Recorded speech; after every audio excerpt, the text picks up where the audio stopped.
One brotherhood, one ship. Stay bearded, stay feeling. One brotherhood, one ship. Stay bearded, stay feeling. It's BV. It's BV. BV. It's BV. Yeah. It's BV. It's BV. BV. It's BV. BV. It's BV. It's BV and Jelify, Jimmy Beam and Bly, reaching highest where we reach, yo, as high as to the stars. Beats in the villain Jeep, vibrating other cars. Whose world is this? Yo, we say the world is ours. So we grow beards, no fear, photos so clear. Take another shot, so to speak, yeah, more beer. BV worldwide, put a fist to the sky. Cheers, cheers, New Year's, dope rhyme, good vibes. My crew speaks power, Chi-Town bleeds power. Knowledge, wisdom, and truth in the final hour. Respect, loyalty, family, charity speaks power. Bearded Village brotherhood speaks honor. Forwards and onwards, stay villain to the end. I will never shave again because my beard is not a trend. I represent excellence, leadership, and never follow. I'm a BBC member, yo, lieutenant of Chicago. One brotherhood, one ship. Stay bearded, stay feeling. One brotherhood, one ship. Stay bearded, stay feeling. It's BV. It's BV. BV. It's BV. It's BV. It's BV. It's BV. It's BV. Yo, all I see. Hello and welcome, Friday night people. Welcome to the Heart of a Villain, the podcast and live stream devoted to the bearded villains worldwide brotherhood and the lives they are changing all over the world. Guys, happy Friday night. Happy day before Halloween. Happy all the good stuff. All the good stuff. It's been a rough week this week in the land of the bearded villains, but we are here to do what we can to push out a positive message, and we're going to get into all the stuff of the week here in a little bit. But first of all, I want to say thank you guys for tuning in, for spending your Friday night with us here. All of us that are watching live here on YouTube, anybody else that's going to be tuning in after the fact on any major podcast platform. This is The Heart of a Villain. As I said, the podcast devoted to the bearded villains worldwide brotherhood and the lives they are changing all over the world. As I always say, guys, there is so much good stuff going on right now, and we're here to talk about just some of it. We're going to have, well, I'll get into what I'll just tell you right now. So we're going to have two interviews today, and it's going to be a first in a couple of ways. First of all, it's going to be a first for us to officially introduce in the community that is the Heart of a Villain, the Bearded Villain Lakeshore chapter. The Lakeshore chapter in Ontario, Canada, was just recently announced in the last few weeks. Officially, I guess they got their seal a few weeks before that, but we'll talk about a little hiccup they had with that in an interview I have with their captain, Dano, coming up here in a few minutes. So I interviewed Dano, and then I've also got an interview with one of our BVC brothers from the BVC, obviously. One of our BVC brothers, Jelly, who was one of three individuals who helped create the song that is now the lead-in song for this show. But it's so much more. It is not just the Heart of a Villain. One Brotherhood, One Ship has done so much for bearded villains and everything else. And he was one of the people that wrote that. But he's back, and we've got a new project from him and a buddy of his, AM Early Morning. And even though I am not much, as you could probably guess, those of you who know me well, I'm not much on the hip-hop, really. And so I don't follow the hip-hop world too much. However, I can respect the artistry, and I really respect what these two guys have done, what they've come up with this new project. So they've just released it in the last week or so, and it's really important for us to get this thing out and talk about it a little bit because it covers some really heavy, heavy topics. But I want to have an interview, and it's going to be it may just be the first interview we've done on this podcast from somebody that is not specifically a bearded villain and or a charity that the bearded villains are benefiting. So first, in a couple different ways. So I'm really excited about what this is going to bring us, and the audience that we can reach out to. I think people are starting to hear in some odd corners of the world about the bearded villains and what we're doing and what different chapters of bearded villainry. Bearded villainry? Is that a thing? Can that be a thing? I don't know. Maybe it's a thing. Maybe we just made it a thing, bearded villainry. But people all around the world that didn't know about us before are finding out about us, and I love that. I love that because they're finding out the heart of a villain. It comes back tenfold, doesn't it? It just comes back around all the time. The heart of a villain. But guys, so I'm excited because people are finding out about what the bearded villains are all about in places that they didn't know before. And we are expanding, we are growing chapters all over the world, here and there, a little bit at a time. But what's really nice is we love the growth. We love what it can do for us. So if you are a first timer here, I appreciate you. If you're here, first timer on the live stream, thank you so much for spending some of your Friday night with us. Hopefully you're going to get something out of this. Hopefully you'll see just what this podcast, the live stream's about, but also more importantly, what the guys that we talk about are all about and the good hearts that they have, the different things that we're doing as bearded villains to change the world. You don't have to be a bearded villain to appreciate what bearded villains are doing. It's good men doing great things in the world, and we have an incredible support system of supporters, of queens, of villainettes out there that are helping us and helping spread the message and their own message at the same time. So we don't want to leave those guys out as well either. So thank you guys so much for being here.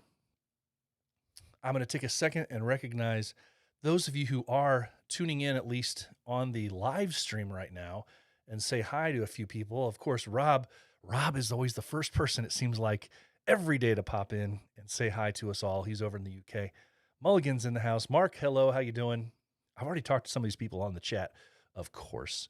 But yeah, Hillbilly, of course, over in the UK also. These guys are staying up a little late, as they always do. Pero, what is up? Jimmy.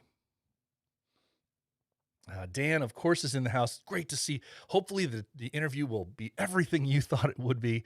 Really good interview with him that I had this week, and you're going to hear that just in a few minutes.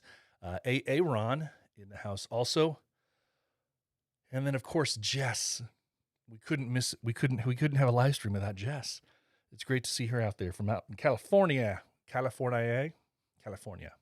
Anyway, guys, I want to take just a second because I want to remind us about something kind of cool. And it's one of those things that, like, I don't know, we've talked about this before on either the podcast or on the Mid-Morning Super Awesome live stream Facebook show a little bit about how, talking about people that are crazy. We talk that about crazy. But I want to run back to that topic again and remind you of a quote, because I think it goes back to a lot of stuff that we've heard in the last few weeks, but also it comes back to, we're going to be reminded tonight again why it's so cool. But that quote that was once said, people who are crazy enough to think that they can change the world are usually the ones who do.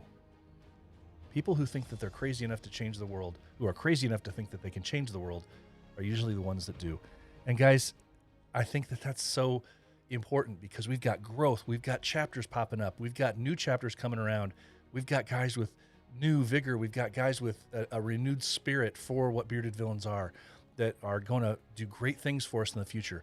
We've got brothers who are, as I've said before, doing really cool things outside of bearded villains.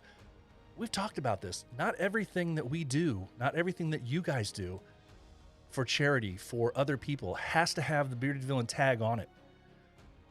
It's great if you do, but don't limit yourself to say, well, if I can't do it with my chapter, if I can't do it under that name, there's so many other great things that you can do.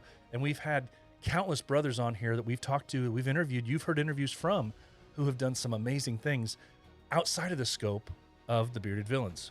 And so tonight we're going to be talking to one of our brothers and another brother also in a second interview tonight, explaining what these guys are doing and where the heart came from for this project that they're doing. So it's a perfect example again of, brothers doing some really good stuff, guys, just people, and even people that are not bearded villains, we need to support them as well. When people stand up and want to do something for other people, when they're unselfish enough to do that, that's a really important thing for us to support. So we need to make sure we're doing that. So I appreciate you guys indulging me in that little soapbox moment for just a minute. But yeah, I'm gonna jump right in now. My first interview tonight is with Dano. Now, Dano, as we're going to talk about here, you're going to hear in the interview, comes from another chapter. Obviously, first he's been around for a bit, and what's really cool is now he's going to have a chance to grow with a new chapter and put a stamp on some things. I really love where his heart's at. I like where his mind is at. I like what he's really wanting to focus on with this chapter. And even though they're brand new, within a few weeks relatively, and we're under COVID, he's got some ideas. He's got some ideas about what they want to do. And there's a clear head. There's a clear thought process as far as what they want to do. It's not just, well, we're new and we'll see how things go. He knows where he wants to lead these guys. So excited to share this with you guys. This is Dano from the Bearded Villains Lakeshore chapter in Ontario. So I'm speaking with Dan Cummins, the captain of a new chapter formulated within the last few weeks. You know him by Dano, is indicated by his shirt there. Dan Cummins, he's the captain of the Bearded Villains Lakeshore chapter. Dan, how you doing, buddy? Not bad, BP. Good to be here. Good to be on the program, the podcast, right? Yeah. So I was excited. Anytime I see a new chapter pop up, I'm like, hey, all right, let's talk to these guys. I want to find out. You know, it's interesting when you hear, it's not so much the reasons, because usually the reasons for that is just growth and proximity and everything. Yeah, like you want to grow the Bearded Villains name. I mean, Ontario already had 4 other chapters to begin with. I mean, geographically, Lakeshore Villains isn't very large, but population density we're pretty big. So tell me, I don't know if you can geographically speak to it, because I don't have a map in front of me. So in Ontario, Ontario Southwest goes from Hamilton to Windsor, and then we fall in between Ontario Southwest and Toronto. So we're Peel, Halton, Brampton, we're Georgetown and Caledon, and Burlington as well. And then we fall right on the edge of both of those chapters. We don't go north because that still covers under Toronto, but I mean, there's millions of people that live in just those few cities. Yeah. How big, when you talk about Ontario, how big are we talking? How big is that? Well, I mean, I could pull up a map on my phone. On the map, it's a very small area. So right. I just wasn't sure, for those of us here in the States, I was trying to equate the size, of. Yeah. But if you give me a sec, I can pull it up. So no, that's okay. No, that's okay. Not a big deal at all. Not a big deal. It's hard to explain in terms of like what area it would be in the corner of one of the states or something, right? Yeah. So. Oh, I get you. So you started out, and we talked off air a little bit. You started out with Toronto. Tell us a little bit. You were a 2016 villain. Tell us a little bit about your journey and how things started that led you to where you're at now as captain of the new chapter. So it's a bit ironic for me because in 2016, the scouting process wasn't the same as it is now. I know that I grew and shaved my beard in 2015 trying to find a way to join Bearded Villains. And I had just randomly been tagged in something on Instagram. I really didn't use Instagram that often, so I didn't even know how to share it. Had to ask the guy, how do I share this thing you tagged me in? And then just off the cuff, I was like, how do I join Bearded Villains? He's like, you just took your first step. All you had to do is ask. And I was like, you're kidding me? I spent a year, I grew my beard, shaved it off twice. And all I had to do is just reach out and be like, hey, I want to do this. That's funny. And then my first meet was in Hamilton at a beard competition. And back then I had a baby beard and it was my first meet. So I wasn't overly comfortable jumping in and competing. I just kind of showed up and hung out. And then for me, things moved pretty rapidly. I got my villain patch and then got featured on the BV main page. So I got fast tracked for my members patch. And then I've gotten the Loyals Elite. I'm a patch scout as well. And then at the end of 4.5 years, just naturally, we wanted to grow. We wanted to try and do something different. I know a lot of chapters, for example, like Maryland and Orlando, they do something monthly for charity wise. And I know Toronto is starting to do that as well, but we wanted to try and be more of a presence in our community. And we already do a lot of charities, and the guys that are with BV Lakeshore now, they have the same mindset. We want to build a tight-knit family, and we want to be a bigger influence in our communities. Yeah, I love that. And you're coming from a chapter that you grew off of the nature of a chapter that was very heavily, it seemed like I was always seeing, Toronto involved in different things. Yeah. So you're going to be able to continue that now as Lakeshore. Yep. So we've done, I've been involved in the polar bear dip with Toronto for the last 4 years. We did the Shoebox Project, which was a charity to support women's shelters. A year ago, this year, unfortunately, due to COVID, would have been our second year. But Toronto and OSW puts on a charity beard competition, Beards for Buccos. And I'm hoping now that there's another chapter in between those two chapters that Bearded Villains Lakeshore can step up and be part of it as well next year, so long as COVID doesn't take everything out of commission again. No kidding. No kidding. Yeah, that would be great to see another chapter getting involved in that as well. That'd be awesome. Yeah. And there's always small stuff. I know my wife's company reached out to Toronto a year ago, and based on our previous charity work, being kind of notified through the things that we do for Polar Bear Dip, we were asked as a chapter to take part in the Peel Senior Living Seniors Walk as well. So it's another charity fundraiser, kind of just reach out to the people fundraise as much as you can, and it goes to help the senior citizens locally. Oh, great. Great idea. That's great. Nice. Yeah. You have a nice connection for that. Well, we don't have a whole lot to speak on right now because you guys are so new, and because COVID is wrecking things for us. But you've only been around for now. How long is it? It's been a month. Okay. So we got our seal on September 25th. Ironically, it was spelt Lakeside Villains, and there's already a Lakeside, so we had to sit and wait for the correction to be made. Okay. But officially, it's been a month. Okay, so I wondered because I thought, well, I didn't see it up until about 2 weeks ago, but we had to sit silently waiting for it to come around again. We're like, everyone's ready to go. We're chomping at the bit. We want to start posting and getting our name out there.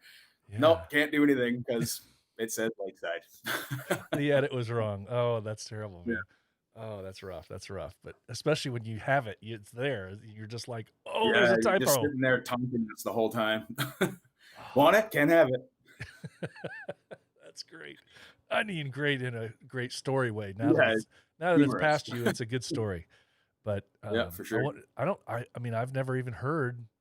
I've talked to guys from probably 50 to 60 chapters now, and probably I think maybe 10 new chapters have come around. I think in the time that I've been doing this for a year now, nobody else has ever said that happened to them. So, congratulations on that.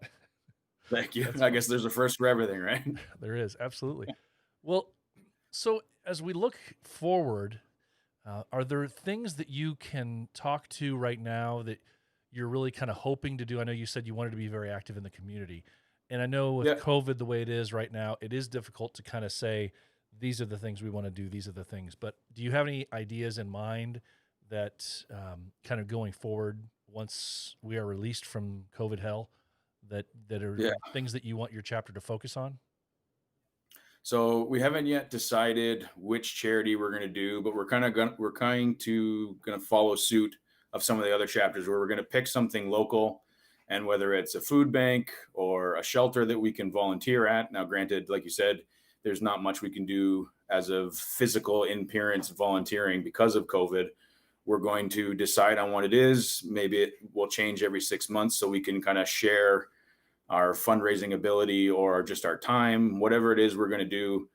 We just want to start carving out that niche so that people outside of the Bearded Villains world might start hearing of Bearded Villains. Like, I know when I first joined, I went to a barber and I was like, yeah, don't take a lot off. I'm trying to join this beard club.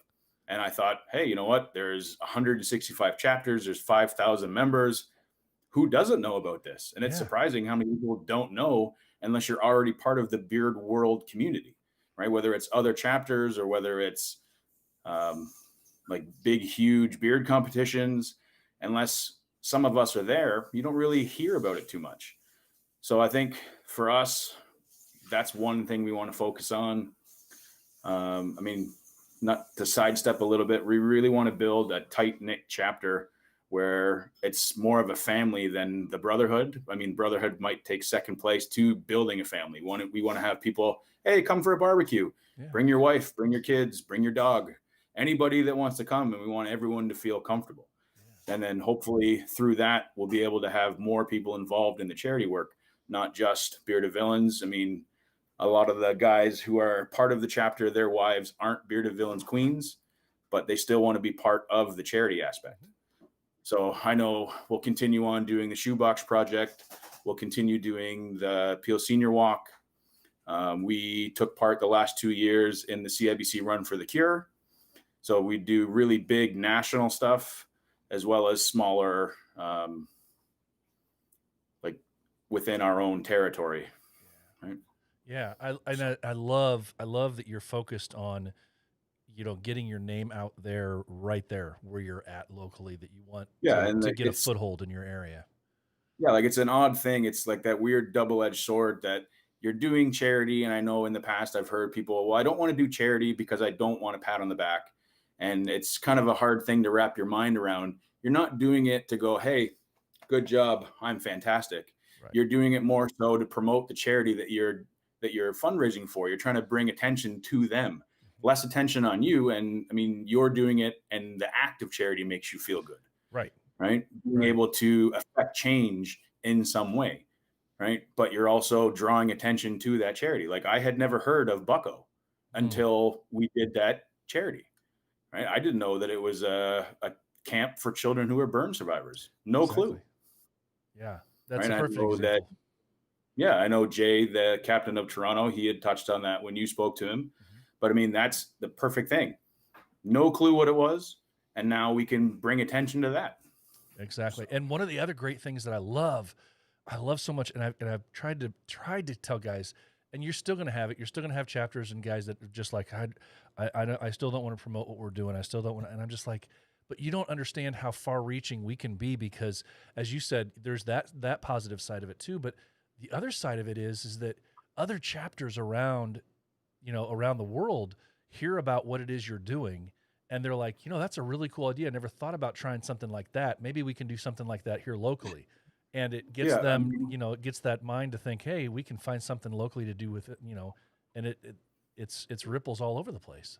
Yeah, like I know there's lots of other chapters that do a polar bear dip. I know Chicago does it. I know West Virginia does it. Toronto does it. Will be taking place, assuming it happens this year. We'll be doing the polar bear dip in Oakville.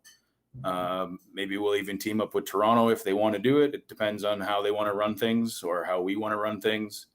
But imagine if all 5,000 members donated $1 every single time that there was a charity event in any single chapter. You know how much change that we could affect for that chapter and for that charity if everybody threw in $1? Yeah, that's something to think about. I mean, it's a crazy. I don't know how realistic it could be, but it's a really, really cool thought to think about. I mean, there's lots of GoFundMe things where people just throw in whatever they can. What's to say that we couldn't do the same thing, right? I mean, it's less than a cup of coffee, right? It's change that you lose in the dryer, right? I mean, it's not really it's not a big monetary draw on your bank account or against your family to throw in $1 for something. I mean, we buy patches that cost 12, 15, depending on which country it's coming from. It could be $20. Yeah. Right. Yeah. And or more if you're on a patch site. Yeah, exactly. I mean, God forbid you buy something out of the UK and then the shipping and everything else on top of it. Right. Yeah. Right. But no one bats an eye when we buy that stuff. Yeah. So imagine if, like, I know Chicago does a winter coat drive. Imagine if everybody got behind that and threw in something to buy a winter coat. Right. Yeah. They could double, triple, even quadruple the amount of things that they could provide for that charity. Oh, 100%. You bet. There's no doubt about that, man. It's definitely something to think about. Hopefully guys will hear this and continue that thought process. I'd love to see that. That'd be a Yeah, great I mean, thing to even see. if it just sparks, like you said, it sparks another idea that they could do to get involved in their own community, right? I mean, I know you had said what's a positive thing that I enjoy about BV. My biggest thing was that I could go anywhere in the world. There's a chapter, and I have brothers that will meet me. We'll have a pint, we'll have a meal, we'll do whatever. My wife and I drove from Mississauga to Miami last year, and we stopped in Maryland, and then the Maryland guys came out. We stopped in Orlando. The Orlando guys came out. We stopped in Miami. The Miami guys came out. Yeah. And I'd only met one of them in those 3 chapters. And they made us feel like family, right? Like at no point were we uncomfortable with any of the other guys. My wife wasn't uncomfortable. We literally felt like we've known them for the entire time I've been in BV. And you may have only talked to them online. Yeah. That's one of my favorite things about it too. That's why I love going to the big meets, especially for the international aspect of it, for sure. Yeah, unfortunately, due to COVID, Chicago would have been my first world meet. So fingers crossed. We're going to get this out of our way, and we're going to be back for. Let's get through it. Let's do 2021. Yes, 2021. We need it. We need it badly. Well, I would be remiss if I did not, and I hate to ask this because it's it's a crazy question, but knowing that I talked to so many different chapters, I know people are going to ask me if I don't do this. They're going to say, "Why didn't you ask about this?" And I know what the answer is probably going to be. It's coming. But when can people expect to see? And maybe it's not even on your radar right now, because I know there's people out there that say that stuff we're not worried about that right now. That stuff's in the future. It'll happen when it happens. When can people expect to possibly see the logo for Bearded Villains Lakeshore and or any merch down the road? I want to at least ask it so that people know it's not an overnight thing. No, all I can say is we're going the route. There is multiple hurdles to jump through in order to get something approved. It's not the same as it was back in the Wild West of like 2014 when BV was founded. Yeah, just go ahead and throw something up. Yeah. Could be clip art. Who cares? True. So we do have something in the works. It is coming. And you know what? Maybe I'll come back to you and you and I can share it at the same time. Ooh, that would be fancy. Nobody's ever offered that to me before. We'll do a big grandeur reveal. I like the sound of that. All right. Well, Dan, I appreciate you, man. I don't want to take up too much of your time. I'm excited to see what you guys are doing. I know, just because I love seeing when guys come from already, very active chapters, and they branch off and they grow from that. And I know from where you came from, and then with the enthusiasm you have in your mindset and where things are going with you guys, I'm excited to see where things take you. I just wish I could see it quicker because of COVID, but I know we got to do our thing and be smart about it. But I'm excited to see the future of your chapter, man. We got to be responsible. I mean, everyone keeps talking about flattening the curve, and you got to do your part so that we can get through this quicker. Yeah. Right. Yeah. And I mean, it sucks because I had World Meet and ECM all planned for last year or this year, and it's out the window. So. It was a big bummer of a year. I had so many different things planned for different events. There was only one that I couldn't have gone to. But I was ready to go to hit every one of them all over the country. So, well, Dan, have a great night, man. I appreciate you so much.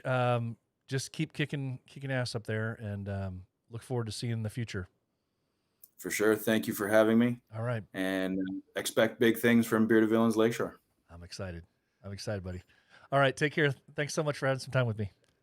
All right, take it easy. All right. And there we go, guys. Congratulations to the Bearded Villains Lakeshore. We now have a lakeside and a lakeshore on 2 different parts of the world. Awesome stuff, guys. Congratulations. Look forward to some really big stuff coming out of your chapter.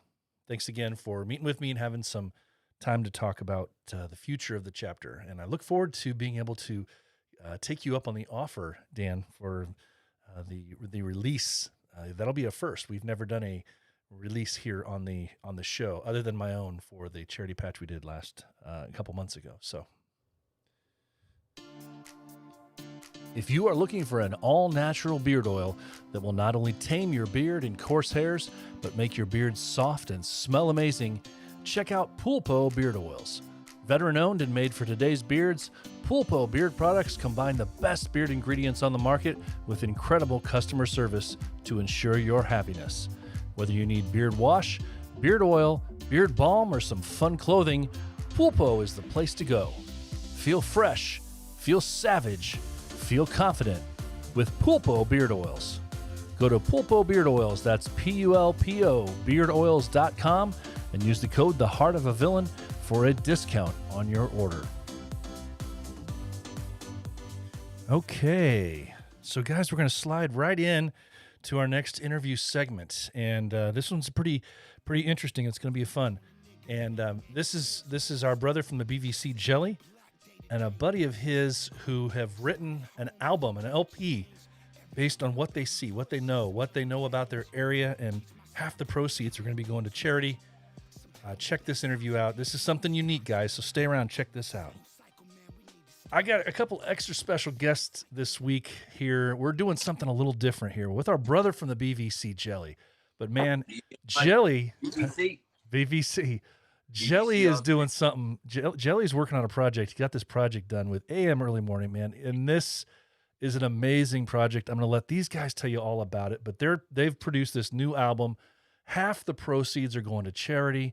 And everything I've seen about this, the artwork, the music, it's amazing. And you guys are going to love this. Check it out, absolutely. But I'm going to let Jelly and AM talk to you a little bit about this a little bit and see what this project is about, how you guys came up with this idea. Just tell us all the goods, man. Sure, man. First of all, BVC all day, Bearded Villain Chicago, man. BV worldwide, Obos, Shiversity, shameless plugs right now first. AM, of course, right here, man. This project is the product of not knowing we lived next to each other for 15 years and then realizing right in the middle of quarantine, and then me making a crap load of beats and then emailing the crap out of them to him.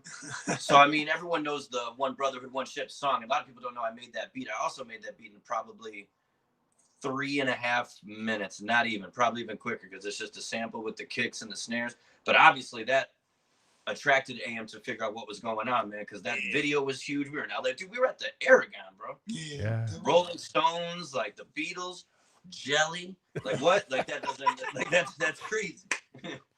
But yeah, man, I'll let him talk now, man. Yeah. Yeah, I mean, basically, just piggybacking off what he said, it was literally just quarantine music. We kind of knew each other a little bit beforehand, not as much obviously as we do now. Yeah, it just kind of clicked. He starts, talking to me every day. We live 10 houses away from each other, so it's kind of one of those things where, we just kind of clicked, man. We kind of start picking beats, start making music. I remember when I first got the first couple of songs from him, he's like, what are we going to name these? I don't even know what we're going to name these. And I'm like, man, just give it a second. And then unfortunately, our barber, both of our barber, he passed away. So it's one of those things where we kind of just dipped it into that. He said, you know what, this is a good time to represent our hood, where we're from, the community, and just show it out for our brothers. You know what I'm saying? Big John, rest in peace, and Maneuver 13, rest in peace. So I think we just kind of made it work for both of us, man. It was really cool, fun time for this album. This is probably hands down one of my favorite albums that I did. It was very quick, and it was just on point. We just had really good fun doing it, for sure. Well, let's talk for a second, man, about this. You're kind of memorializing to your good bros. Talk to me a little bit about who they are, what they meant to you, and how you're memorializing these guys in this album. Yeah. First, it'd probably be Maneuver 13. Maneuver 13, he was just a guy that literally he supported all my music. He was one of my first people to mix my music ever. He actually taught me how to stand in the booth. Everything from standing in the booth to I used to write paragraphs for my lyrics, and it wouldn't be like in just one whole rap. It was literally a paragraph of just mess of music. And he was one of the first people to just, really make me understand that I could do this stuff, and Big John, that just speaks for itself, man. He was my barber. He knew a lot of secrets about me, a lot of shit about me that other people didn't know. I found out that he rapped, man. His sister sent me this Yeah, demo of did him you rapping get over, that? Yeah, over All yeah. Eyes on Me. Yeah. Oh, So damn. Or Ambitions as a Rider. yeah, he had a couple, man. He had a couple.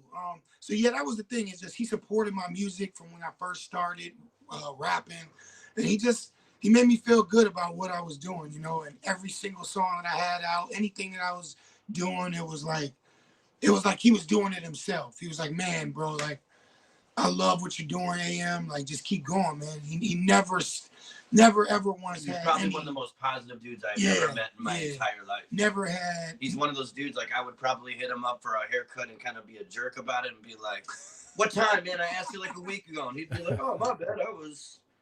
You could probably, like, tell him some dirty word and he'd probably be like, oh, it's all good, G. Yeah. He was always. He wouldn't even care, man. Yeah, he was always on it, man. Great. Two great guys, man, for sure. I had to switch my shirt, man. That green shirt was bugging me, bro. That was bugging the hell out of me. That might be the first wardrobe I change look like we've a done on an face just interview. floating around, man. That's good. Well, so tell us about the music, the songs, man. You know, I'm interested to hear how are you guys? Do you have specific songs that reference these guys?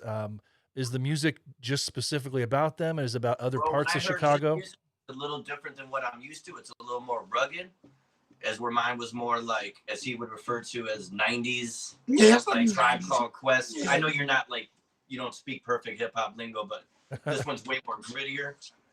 Yeah, it was for me, the sound that I've been doing it since about 2012, 2013. So primarily, yeah, he's right. It's a very gritty sound. It's basically talking about the streets, the places that I lived at, my friends that you know, had good and bad times, friends in jail, friends that passed away. It's a real gritty sound. And I think I just kind of messed with Jelly, and he's like, man, this stuff is like crazy grimy. Yeah, he picked all my hardest ones, man. Ones Yeah. that were quicker and a little bit more uppity did not get chosen. Yeah. I think. But tell him what you said. Like, I figured out which ones you wanted and which ones. I was like, oh, so he likes ones that are like real, like simple, as where the other ones were like more. Yeah, what I like to do is I like going off a lot of looped beats. I like going off like 78 BPM. That's kind of right where I'm at. 78 to like 80. It's kind of where I'm at. And yeah, I'm one of the creators, especially from Chicago, with a slow rap. Even though we talk about the 90s era, I feel like I still have that 90s style, but just a little bit more, just rough and rugged, just talking about basically what's happening now, present day, you know? Yeah. So I think with the music, and to answer your question about, am I speaking about the guys in the album, my buddies that passed away, it's more of the community where we're all from. I say a couple things about them.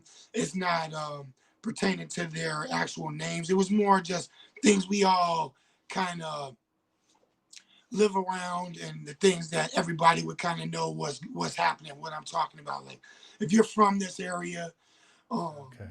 you know, you would kind of know what I'm speaking about. The you know? street that he's talking about, Oakley, is the street that's literally right here. It's the same. Yeah, he grew up on. so the street that Oakley, the project Oakley, is basically, it's a street that runs north and south in Chicago. Okay.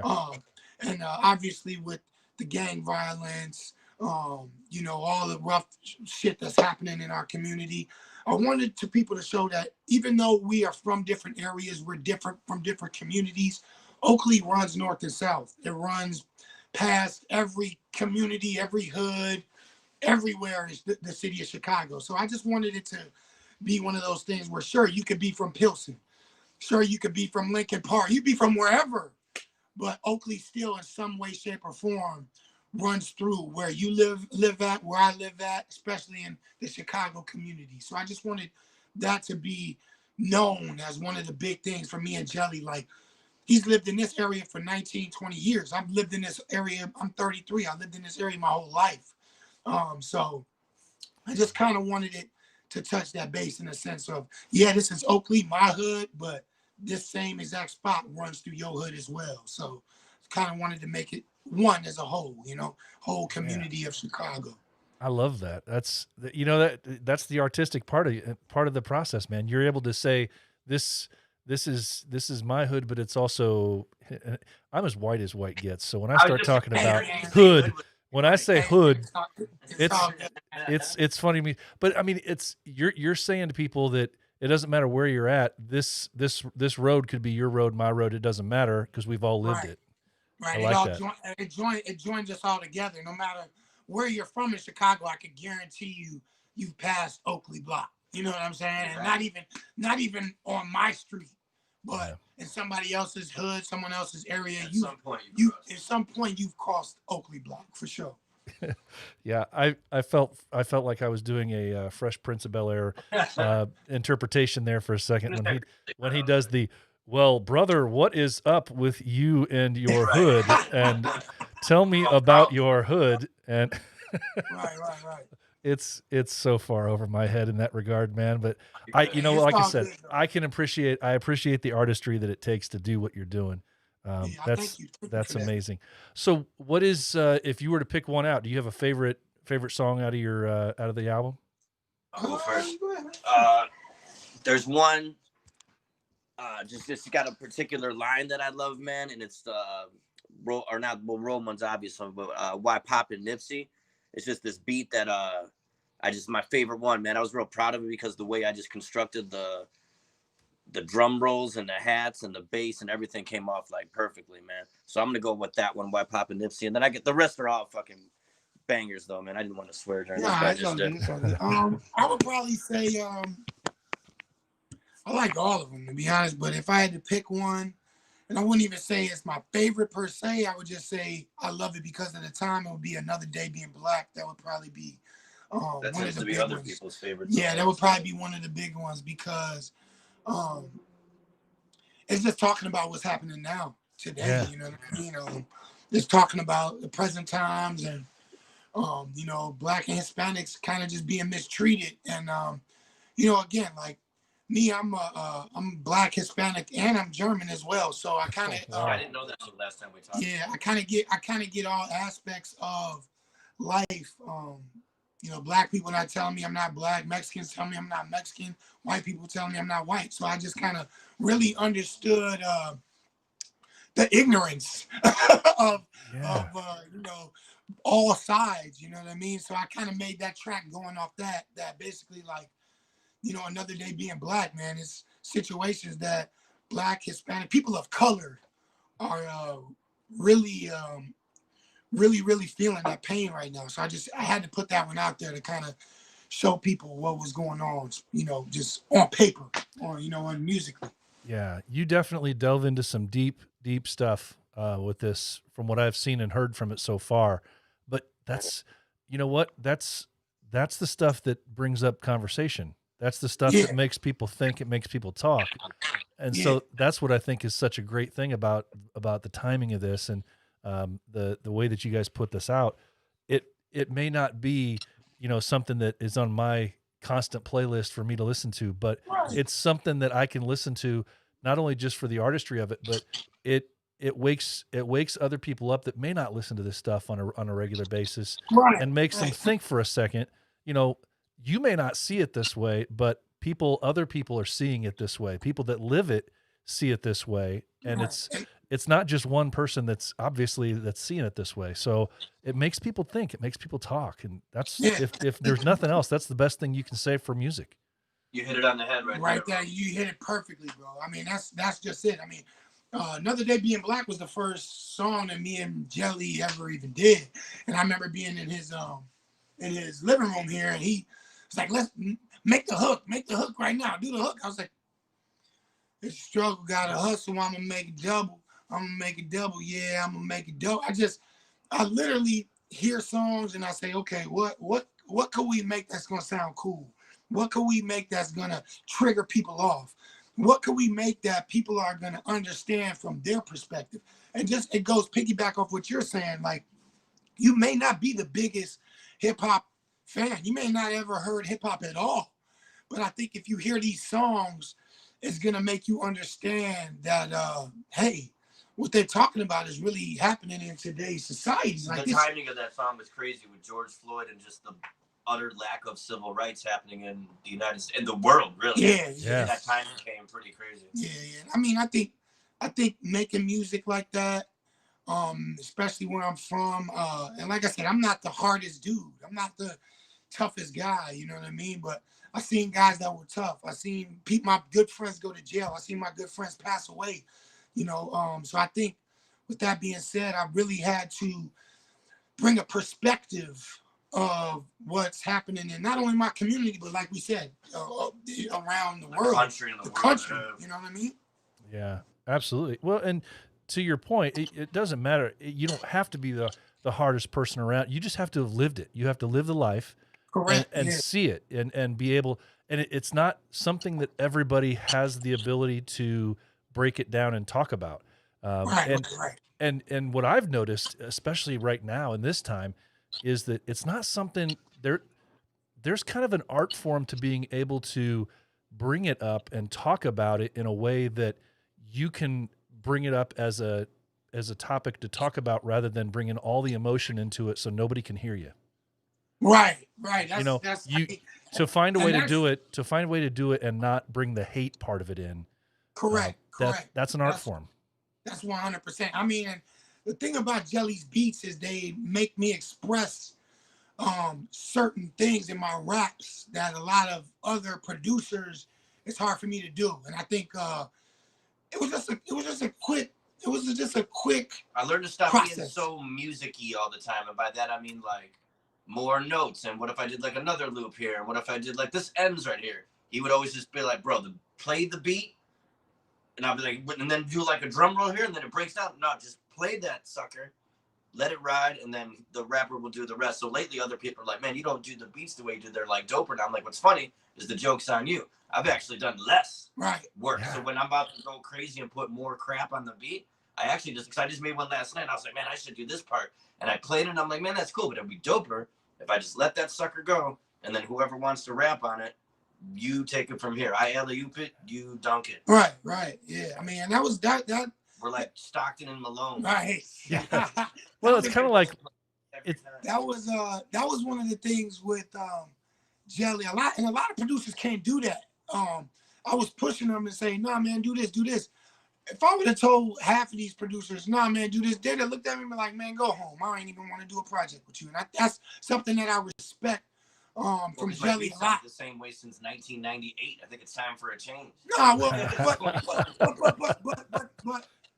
but in a sense, what I'm saying though is a lot of these producers, a lot of rappers too, they just want to express things the way that they want to express them, and that be it. You know what I mean? Like, there was things that me and Jelly did piggybacked off each other that made me say, okay, man, like, I'm not a person that writes music every single day. And he pushed me to do that. He was sending me so many beats and all these, hey man, what's this? It made me be a better artist, you know? And I've been doing this for 8 years now. This will probably be my 9th year. And till I met him in the quarantine, I never wrote music like this every day or every other day. It was just when it came to me, that's when I started writing raps and started doing more things with the music and just penning down verses and be like, okay, knock this out and do it.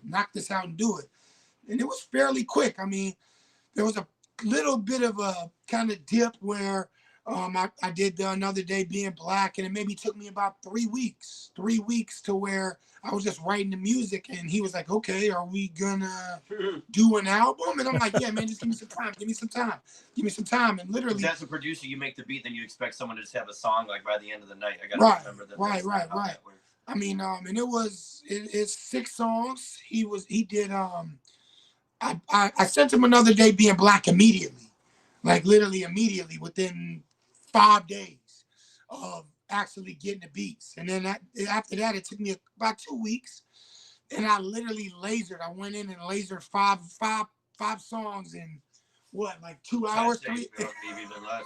He kept emailing. He's like, check your email again. I'm like, damn, that's like 4 now. Yeah, I sent him like I think it was 4 or 5 songs in a matter of like 2 hours, 3 hours. I think the next day I got a couple more. And then Yeah, and it's one of those things where that's how I like to work. When I started working with Chance, my boy Chance Productions, from in the Austin area, West Side area, shout out to him. I wasn't making music like that. I was literally just going there, picking the beats, then leaving, and sometimes it'd be 2, 3, 4 weeks, man, where I wouldn't even come back. But when I came back, I was recording 8 songs at a time. Yeah, didn't you just knock out? I was knocking out 8 songs. I would have, 10 or 12 beats, and I would literally be like, okay, I have 12 songs memorized. And I would record 8 songs within 2, 3 hours. And he's like, bro, your voice has got to be hoarse. We can come back and do this another day, bro. And It was one of those things where I was just like, hey, I never want to not be prepared, especially in the booth. Yeah. I never want to go to a studio and be like, hey, I got these 5 songs and be stumbling over them, not knowing what I was saying. I never wanted to do that. So I think, piggybacking off what I said earlier, Jelly being like, man, where the rest of the songs at? I just knew in my whole self, even though I never... Yeah, but a little fire in your ass. Right, right. And that's kind of what pushed me to say, hey, I need to get these songs done because this is I'm not used to that, man. All my guys growing up, we would make the beat, write the song, right. and then we'd be like, man, I wish I did that part different. Now, in hindsight, if you just take your freaking time a little bit and think about it, yeah, and you don't need to do it right. That's going back to what we both learned a lot from each other, because he would still hit me up even though I didn't have the songs finished. He'd hit me up, hey, yo, you like this beat? Or hey, what's going on with that? He never stopped. Because there was no topic. It just came from thin air. Yeah, he never stopped. He never stopped trying to help me create, or she be like, hey, what you think about this? It was always something new, another beat, or hey, what's going on with the project? It was, some producers or people that you work with, they were like, here's all this. Right, and then you don't hear from them for weeks, months, and that was the case. I think what helped the album was us living a block away from each other. I could walk outside, he could be walking his dog. I could be walking in my car, he was leaving to go to work, whatever. It was crazy stuff, I'd be leaving to go take care of my mom or whatever, 7:30 in the morning, I'm seeing him walk his dog. It was just conversations that we had with each other.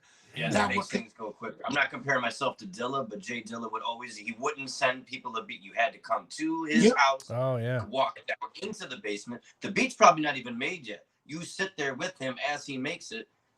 This is cool, man. And another fun fact, man, I'm not going to give away any producer secrets, but I will say this. The beats the way I made these are not the way I did them in 2004 or whatever. Again, I'm not giving away any secrets, but when you listen to it, and if you were to listen to something I made from 2003 with Mr. Castle with Cindy, would sound completely different. I'm not giving the secret away, but if you listen close, you can tell. Yeah, I think what it was is just, again, like, the thing I'm proud of with Jelly, the big thing was we evolved each other. And that's just the easiest way to say it. Yeah, dude, I was not the same producer I was 6 months ago. We just evolved each other. And you don't sound the way you did. No, not at all. Not at all. And like I did, it's funny because I was telling him like 2 days ago when I came over here, I'm more on the EP thing. The EP is short projects, 4, 5, 6 songs. Right. And literally in the last 10 days, because of the work that I've done with Jelly, I've knocked out 15 songs, 3 EPs in 10 days. All killer, no filler, as I like to say. And that's really it. Like, people are always like, there's only 7 songs that go all killer, no filler. Yeah. Well, because you know that too. There's no sap or any of that crap. You get an album, 12 songs, 10 songs. Usually there's 1 or 2 stinkers on there, but that's. But see, sometimes you tap out after like 7 because, man, I like these, but now I don't know if I want to listen to the rest. I got to go to work. And that's the gem that I tell anybody. I've been saying it on my Instagram in the past week. If you're making more than 7 songs, especially in today's rap game, underground game, what we're doing, me and him, nobody's listening to you. And I had a big, unless they're like the biggest fan of like all time, and they're your and I had your mom. Right. Unless it's your mom, exactly. Like, and I had it I talked to a couple artists this week, and it's like, man, why do you think that is necessarily the truth? I listen to people have short attention spans too. I listen to 10, 20. I can listen to a project with 10, 20 songs on it. I was like, yeah, but in the midst of those 15 songs that's on one album, you leave and go to your kitchen to get something to eat. You go to the bathroom and take a piss. It's like You leave, background music. it's background music. It's not what you're not gonna listen to 15 songs. I'm sorry, like, and that's just it. You Back know in what I'm saying? 1994, people did, because there was less Everything. things out. You may not hear another song for a while. If you got Yeah. Nas Mac, you may not get another Nas album or hear from him ever for like another 5 years. Right, So Yeah. right, and we can put out a project tonight, BP, and put out another one tomorrow. Yeah. Another one the day after that. Another one the day after a while. People are gonna be like, "What?" That brings me to a point, though. Let me ask you. It's so obvious that you guys work really well together and bring out the best parts in each other. But where did this come from? The album cover, man. That is bad. yeah, that's the boy MF Mud, man. Shout out to MF Mud. I really, again, like we've been talking about this whole thing.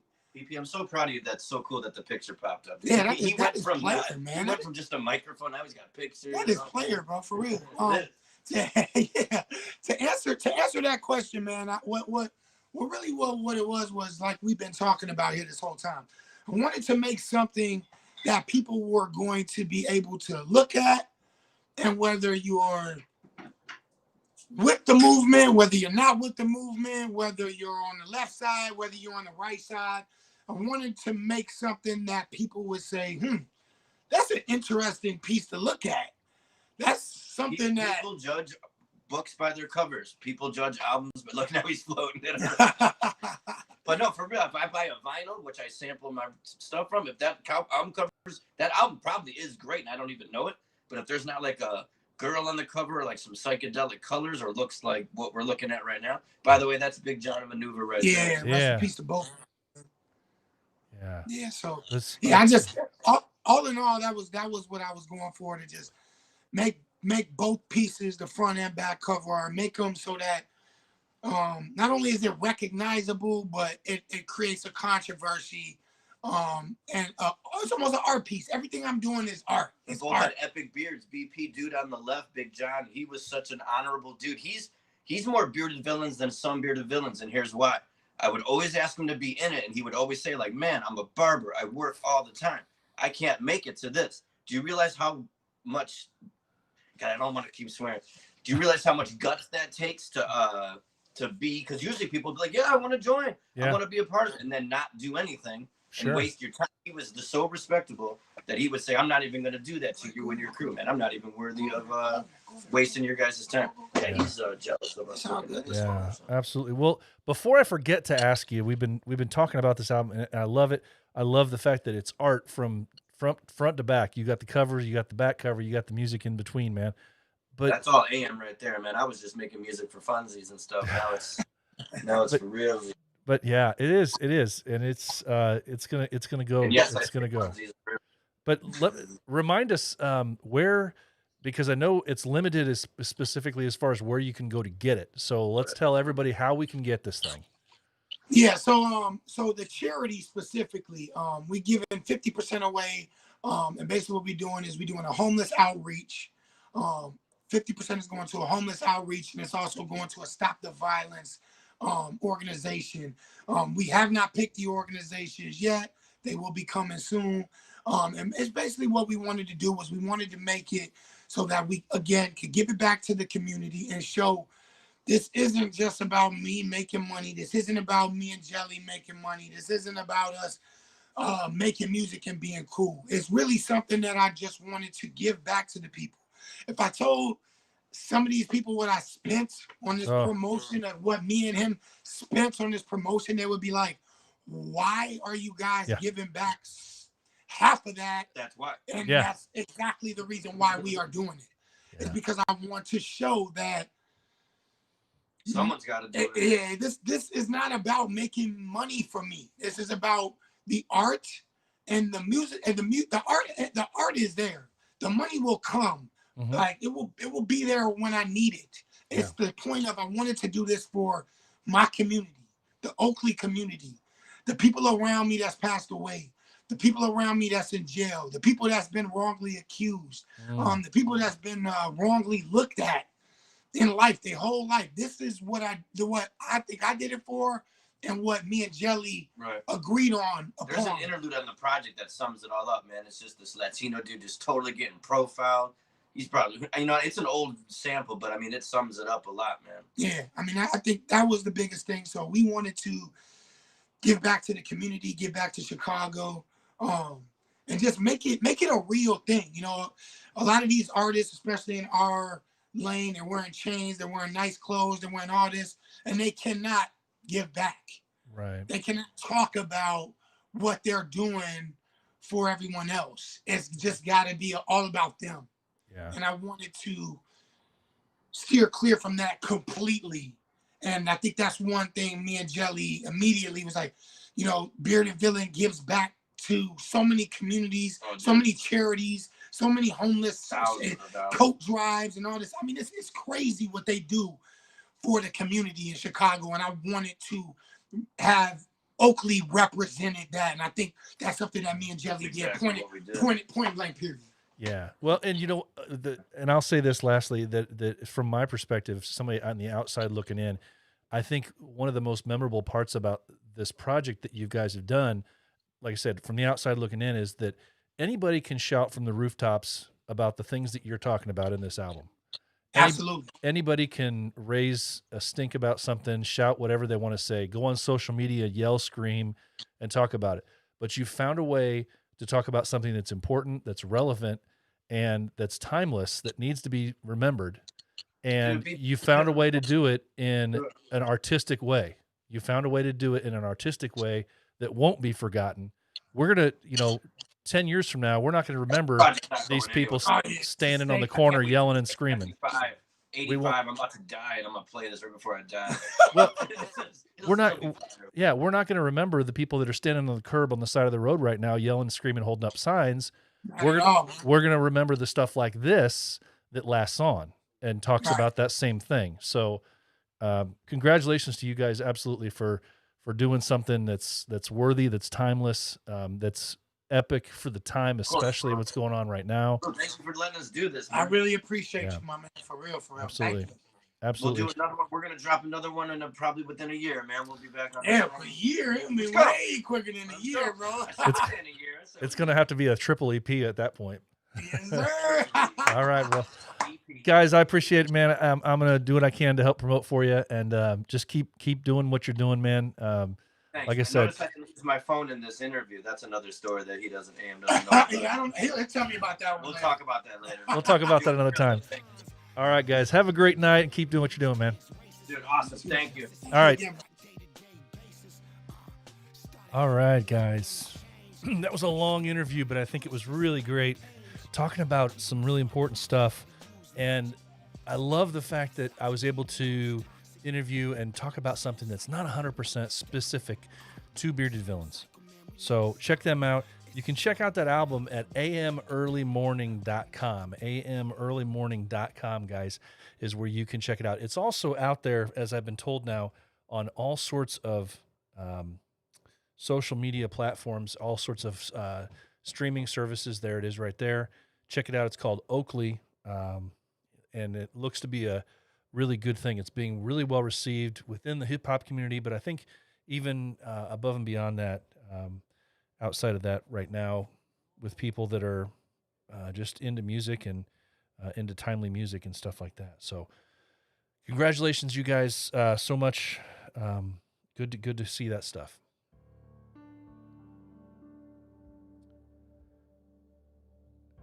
Okay, guys, I need to take just a second. I need to take a minute and acknowledge the loss this week of two of our amazing brothers. I hate that I have to do this. Anytime you have a show like this, life is life. And I would be doing a disservice to the Bearded Villains. I'd be doing a disservice to what this podcast stands for if I didn't acknowledge this. Anytime we do have a loss within our Bearded Villain community. But guys, first off, I want to say rest in peace and God bless to Wesley, Bearded Villains, North Alabama. Terrible way for us to start out the week here in that. I know he was fighting and lost a battle, very different battle from a brother that we also lost this week in the last 2 days. But, you know, I hate to see it anytime we lose a brother, period. But one of the things that I have been preaching now for over a year and reminding all of you who watch this show, all of you who listen to this show, is that it's okay not to be okay. If you do need a brother to talk to, if you are hurting, please find a brother to talk to. And reminding you that it's okay. In a time like this, I'm frustrated. I don't know. I don't know where to go. I'm frustrated. I'm angry because I don't think that I don't feel like we're doing enough. I don't know what more can be done. I don't know if there's more that I can do. I don't know if there's more that we as Bearded Villains can do. It's heartbreaking anytime we lose a brother. But when we have so many of us around who can be there and listen with a non-judgmental heart, when we have nearly 5,000 of us, and that's not even to include the family members and the supporters that are out there, it bothers me to no end to know that we have brothers that feel that they have no other way out. It's not something personally that I will understand, but damn, we need to do better. We need to do better for our brothers. Now, not everybody here needs this message. But the problem is that this podcast is only listened to and or viewed by a very, very small percentage of our Bearded Villain community when you figure out the grand scheme of things. And I like to think that my message comes out and that people hear it and that other brothers pass that same message on in other ways, other formats. They talk about it. But damn it, we need to do better. We need to do better for our brothers. We need to make damn sure that they understand that we are there for them. We will be there. We will not judge. We will listen. And it kills me that message isn't being heard. I don't know what more we can do, but we do need to do better, guys. So here's what I want to do to tell you, to push to you guys. I don't care what chapter you're from. I don't care if you feel extremely confident in everything that you are about. I don't care if you feel that all of your brothers are solid. I don't care if what you think about the fact that you could never have a brother in your chapter consider taking his life.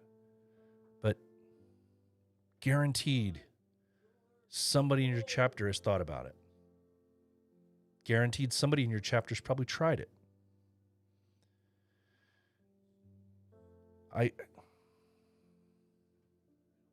I'm not the voice of reason by any means, guys. But what I can do is remind everybody and hopefully tell us and push you guys out there to recognize that whatever it is that we're doing, we're not doing enough. Now, we're never going to be able to 100% eradicate this problem from our ranks. I understand that. No matter how much we do, it may not be enough. But I can guarantee you we're not doing enough right now. It's easy for us to talk about it. It's easy for us to push the message and share it on Instagram, share it on Facebook. But we need to do better. We need to do more. We need to reach out to all of our brothers. We need to make sure that in every one of those chats that you're in, we need to make sure that every single one of your brothers knows you're there for them. Anybody that you are on a regular basis, you reach out to. If you haven't heard from somebody in a while, you never know what they're going through. You never know, especially right now. You never know what guys are going through. They could look perfectly fine on the outside. And all they need is somebody to say, "What's up, bro? How's things going?" We need to do more. We need to do better. I need to do better. And I'm vowing to you guys that I will. I will do better for you. And I hope that you guys are able to do the same thing.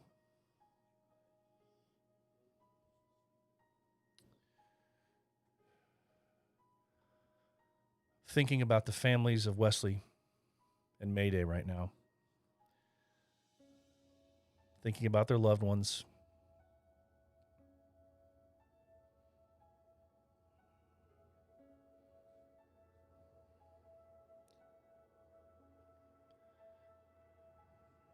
Rest in peace, guys.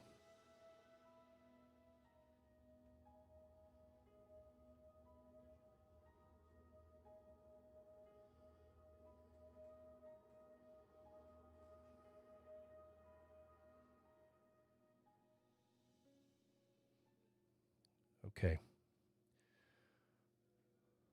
We can do better, guys. We can do better and we can do more. And that's what we need to do.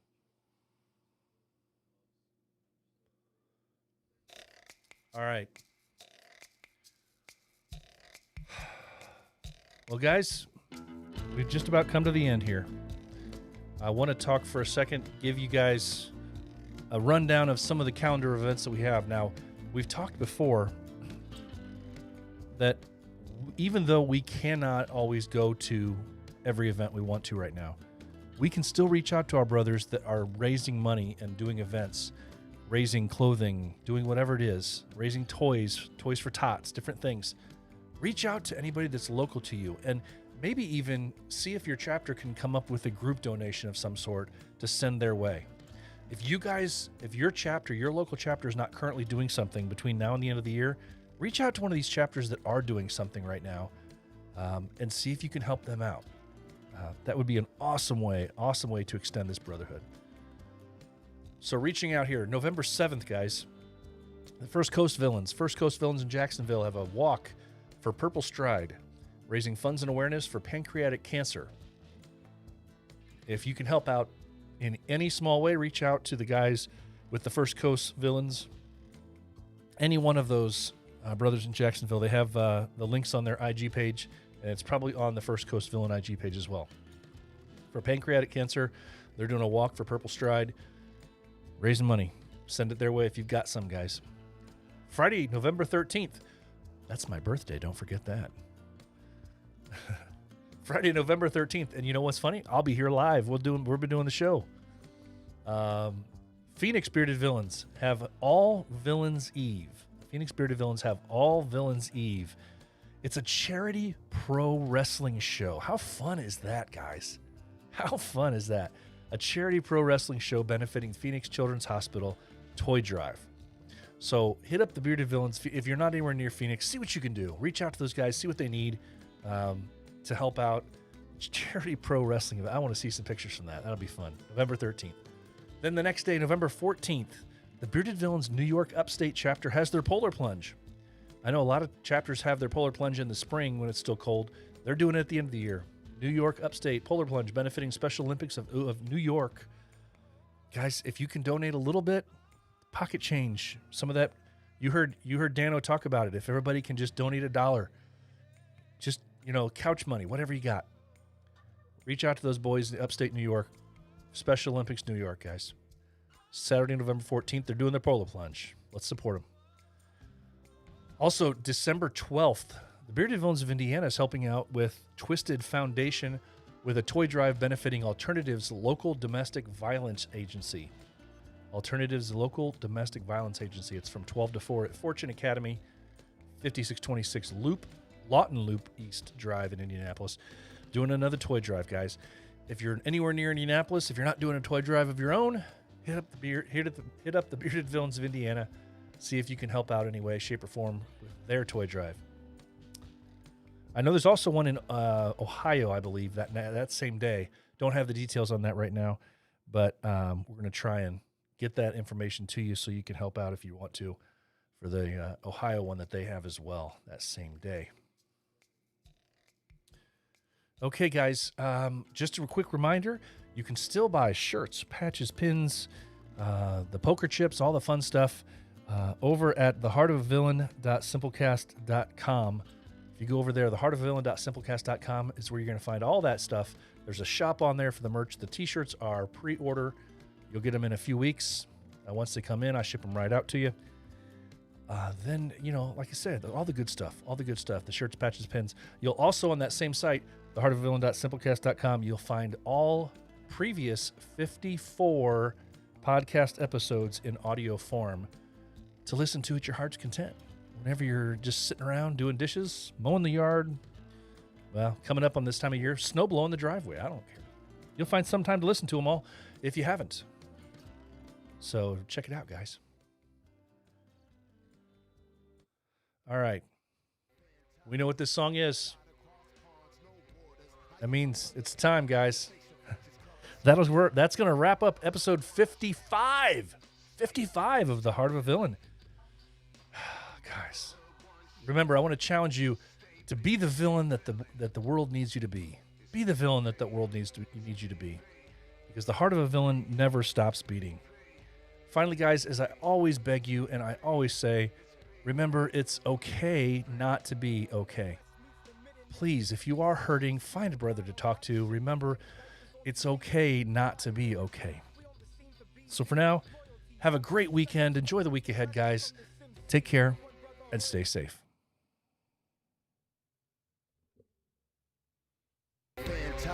Stateside across ponds, no borders. I am my brother's keeper. Keep your facial features covered. Stay feeling One brotherhood, one ship. Stay bearded, stay feeling. One brotherhood, one ship. Stay bearded, stay feeling. It's BV. It's BV. BV. It's BV. It's BV. It's BV. It's BV. It's BV. When the West meets the Mid and the East, we some beasts. We combine on hot shit like lighting diapers on some beasts. No need to try to intervene.